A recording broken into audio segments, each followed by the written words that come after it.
समय पहले की बात है। एक गांव में एक टोपी बेचने वाला आदमी रहता था।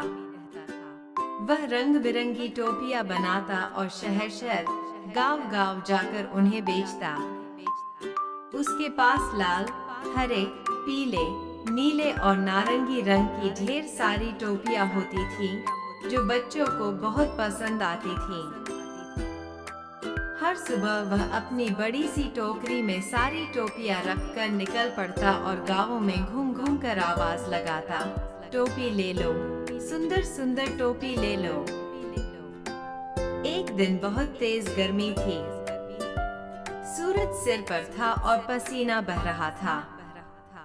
टोपी वाला एक गांव की ओर जा रहा था, लेकिन रास्ता लंबा था और थकावट बहुत हो गई थी। चलते चलते वह एक बड़े नीम के पेड़ के पास पहुंचा। वहां ठंडी छाया थी और ठंडी हवा चल रही थी। उसने सोचा, थोड़ी देर आराम कर लेता हूँ।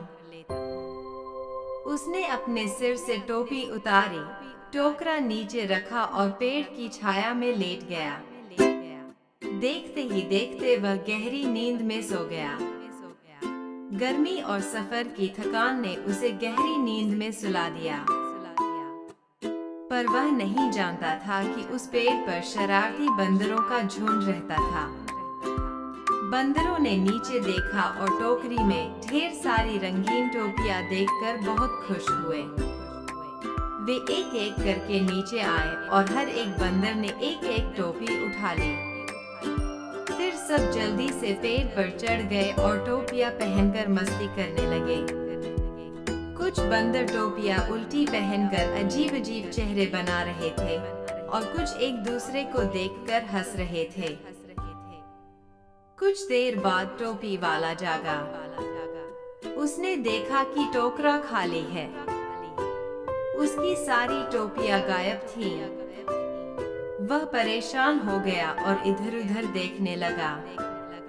तभी उसकी नजर ऊपर गई और उसने देखा कि पेड़ पर सारे बंदर उसकी टोपियां पहनकर बैठे हैं और उछल कूद कर रहे हैं। वह गुस्से से चिल्लाया, अरे मेरी टोपियां नीचे दो, ये मेरी रोजी रोटी है। लेकिन बंदर उसकी नकल करने लगे। जब वह चिल्लाता तो वे भी चिल्लाते। जब वह हाथ हिलाता तो वे भी हाथ हिलाते।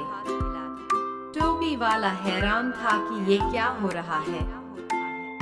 नीचे उसकी चिंता बढ़ रही थी और ऊपर बंदरों की मस्ती।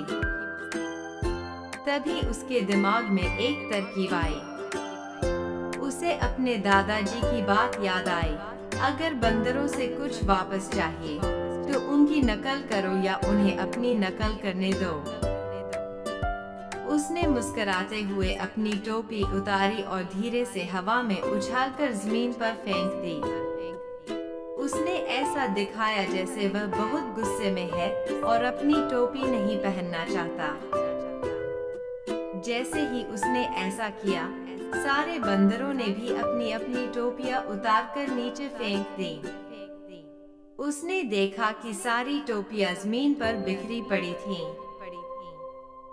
टोपी वाले ने खुशी खुशी सारी टोपियां एक एक करके उठाईं, टोकरी में फिर से रखीं और पेड़ की ओर देखकर हंसते हुए बोला, बहुत धन्यवाद मेरे प्यारे बंदरों, आज तुमने मेरी मदद की।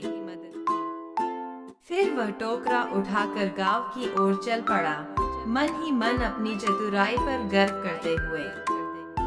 उस दिन से उसने यह ठान लिया कि वह फिर कभी किसी पेड़ के नीचे नहीं सोएगा जहां बंदर रहते हों।